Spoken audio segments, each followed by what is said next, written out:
Are there Easter eggs in the Bible? That's the topic of today's video. Before we answer that question, I want to give a definition of what I mean by Easter egg. An Easter egg, generally speaking, is something that is hidden within a movie or a video game for someone to find. It could be a message, it could be an image, it could be an object, but something hidden that is waiting to be found, that is intentionally placed there by the creator of whatever medium it may be. Now, in this case, we're talking about the Bible. I am not convinced that there are, and I'm going to give you some reasons why I don't believe that, and I don't think we as Christians should say or believe that. But before I explain, I have to make a distinction between something that is hidden and something that has to be discovered. There is a distinction between those two. That's the main crux of what I'm going to be explaining.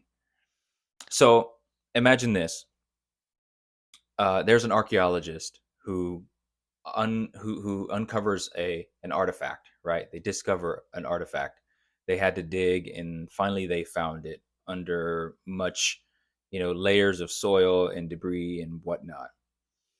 So it had to be uncovered. It had to be uh, worked for and worked towards to find, but that's different than it being hidden by someone, because obviously that requires intentionality.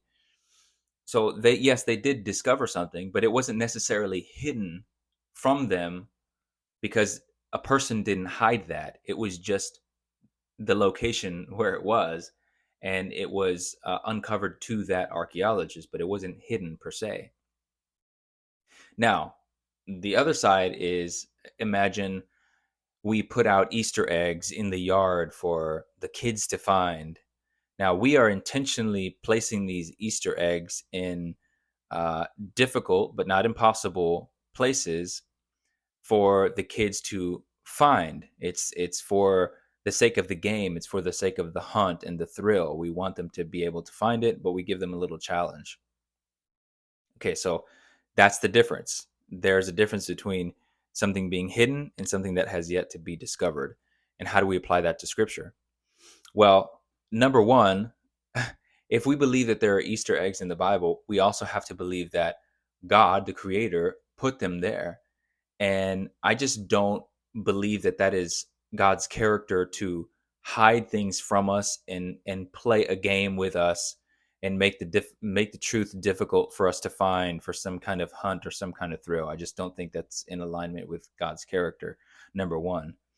But number two, I think it's a mistaken approach to interpreting the Bible, because you still may be asking yourself, well, what's really the difference between something that's hidden and something that's going to be discovered, that's yet to be discovered?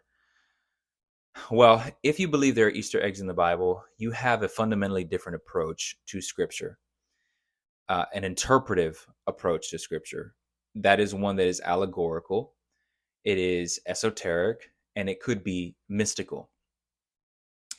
And that approach to Scripture, to interpreting Scripture, is not a reliable way of understanding the truth at all.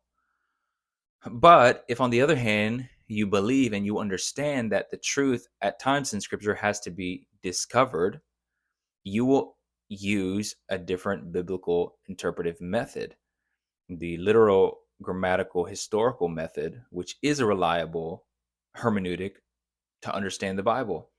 And the reason why some people tend to think that they're Easter eggs is because, again, there are truths in Scripture that are covered, that have to be discovered.